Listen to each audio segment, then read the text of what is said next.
ಯಾಕೆ ದುಡಿಬೇಕು ಹೇಳಿದ್ರೆ ಅವಾಗ ಅಕ್ವೇ ದುಡ್ಡೆಲ್ಲ ಖಾಲಿ ಆಗಿಬಿಟ್ರೆ ಮನೆಗಳಲ್ಲಿ ಮಕ್ಕಳುಗಳು ದುಡಿಯಲ್ಲ. ಹಾಗಾದ್ರೆ ದುಡಿಲೇಬೇಕಾದ ಪರಿಸ್ಥಿತಿ ಯಾರು ಬರ್ಬೋದು ಹೇಳಿ? ತಂದೆ ತಾಯಿ ಬರುತ್ತೆ. ತಂದೆ ತಾಯಿಗೆ ಈಗ ಎಷ್ಟೋ ಜನಕ್ಕೆ ಬಂದಿದೆ, ಕೆಲವು ಅಪ್ಪನ್ ಗುಪ್ಪೆ ಅಲ್ಲಿ ಇಲ್ಲೆಲ್ಲ ಜಮೀನ್ ಕಳ್ಕೊಂಡಿರೋರಿಗೆ. ನಾನು ಇಲ್ಲಿಂದ ಮನೆಗೆ ಹೋಗ್ಬೇಕಾದ್ರೆ ಕೆಲವು ಹೆಣ್ಮಕ್ಳನ್ನ ಕರ್ಕೊಂಡು ಹೋಗ್ತೀನಿ. 55 ವರ್ಷ 60 ವರ್ಷದವ್ರು ಇಲ್ಲಿ ನಿಂತಿರ್ತಾರೆ ಕಾಯ್ಕೊಂಡು, ಊರ್ ಬಿಡ್ತೀರಣ್ಣ ಊರ್ ಬಿಡ್ತೀರ ಅಂತ ಕೈ ಅಡ್ಡಾಕ್ತಾರೆ. ಅವ್ರ ಮುಖ ನೋಡಲ್ಲ, ನಾನು ಕಾಲ್ ನೋಡ್ತೀನಿ. ಕಾಲ್ ನೋಡಿದಾಗ 55, 60, 65 ವರ್ಷದ ಹೆಣ್ಮಕ್ಳು ಶೂ ಹಾಕೊಂಡವ್ರಿ. ಶೂ ಹಾಕೊಂಡು ಕೆಲ್ಸಕ್ಕೆ ಹೋಯ್ತವ್ರಲ್ರಿ. ಯೋಚನೆ ಮಾಡಿದೀರಾ? ಹಾಗಾದ್ರೆ ನಮ್ಮ ಅಪ್ಪ ಅಮ್ಮನಿಗೆ ಇವತ್ತು ನಾವು ಶೂ ಹಾಕ್ಸಕ್ ಹೋಯ್ತಾ ಇದೀವಿ. ಅಕ್ವೇ ಪರವಾಗಿರೋರು ನಿಜ ತಾನೇನ್ರಿ? ಅಪ್ಪ ಅಮ್ಮನಿಗೆ ಶೂ ಹಾಕ್ಸ್ತೀವಿ ನಾವು.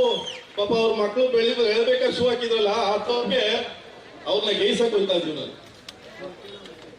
ಎರಡೇ ಮಾತು, ಪಾಪ ನಮ್ಮ ಈ ಒಂದು ಏನು ಬೃಹತ್ ಯೋಜನೆಗೆ ಸೂತ್ರಧಾರರು ಅವರೇ, ಯಾರು ಅಲ್ಲ, ಡಿ ಕೆ ಸುರೇಶ್ ಅವರು ಆಯ್ತಾ.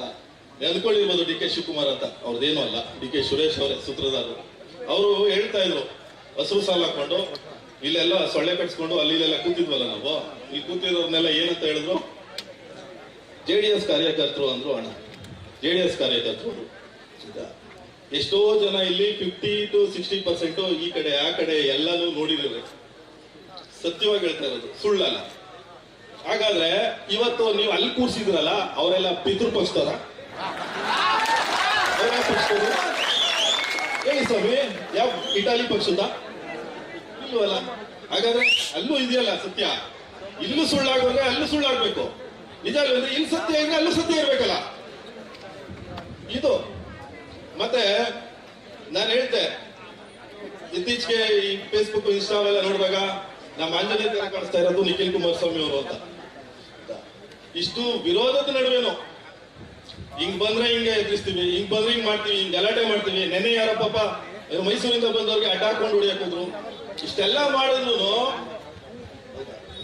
ನಾನು ಕೇಳಿದೆ ಮೀಡಿಯಾದಲ್ಲಿ ಯಾವಾಗ್ಲೂ ಹೆಂಗೆರಳು ಕುಮಾರಣ್ಣನ್ಗೆ ಅಂತ. ಈಗ ಗಟ್ಟಿಯದೇ ಅಂತಾನು ನೋಡಿದೆ ನಾನೀಗ. ಈ ತಾಕತ್ತು ನನ್ನ ಪ್ರಕಾರ ಇಡೀ ಕರ್ನಾಟಕದಲ್ಲಿ ಯಾರಿಗೂ ಇಲ್ಲ ಅನಿಸ್ತದೆ. ಯಾರಿಗೂ ಇಲ್ಲ ರೀ. ಯಾಕೆ ಅಂದ್ರೆ ಭಯ, ಬಂಡೆ ಭಯ. ಆ ಬಂಡೆ ಭಯಕ್ಕೆ ಬಂದೆ ಎಪ್ಪಂಡೆ ಬಂದು ಇಲ್ಲಿ ಕೂತದಲ್ಲ ನಮ್ಮ ಸಪೋರ್ಟ್ಗೆ.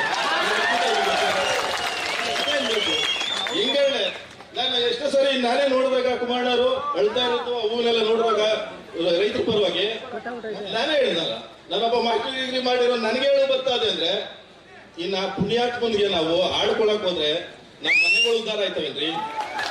ನಮ್ಮ ಮನೆಗಳು ಉದ್ಧಾರ ಆಯ್ತವ? ಯೋಚನೆ ಮಾಡ್ರಿ ನೀವು. ಇನ್ನೊಂದು, ನಾವಿಲ್ಲಿ ಬದುಕ್ತೀವೋ ಸಾಯ್ತೀವೋ ನಮ್ಗೆ ಗೊತ್ತಿಲ್ಲ. ನೆನ್ನೆ ಒಂದೇ ಒಂದಿನ ಇಲ್ಲಿ ಕೂತ್ಕೊಂಡಿದ್ದೋ, ಹೋರಾಟ ಮಾಡ್ತಿದ್ದೋ, ಅನ್ನ ರಸ ಮಾಡಿಸಿದ್ವು ನಾವು. ಪಾಪ ಅವ್ರು ಬಿರಿಯಾನಿ ಮಾಡಿಸಿದ್ರು, ಏನೇನೋ ಪಾರ್ಟಿಗಳೆಲ್ಲ ಕೊಡ್ಸಿದ್ರು ಆಯ್ತಾ.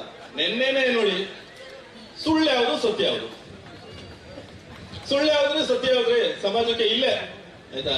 ನಾವು ಸತ್ಯವಂತರಾಗಿದ್ದೀವೋ ಅವರು ಹೇಗಾಗಿದ್ದಾರೆ ಆಯ್ತಾ. ಇನ್ನೊಂದು ಖುಷಿ ವಿಷಯ ಏನಾಯ್ತು ನನಗೆ ಅಂದ್ರೆ, ಇತ್ತೀಚೆಗೆ ಅವ್ರು ಬಂದು ಇಲ್ಲಿ ಕೂತಿರೋದು ಪಾಪ ಬಂಗ್ಲೆಗಳಲ್ಲಿ ರೆಸಾರ್ಟ್ಗಳಲ್ಲಿ ಮೀಟಿಂಗ್ಗಳು ಮಾಡ್ತಾ ಇದ್ರು.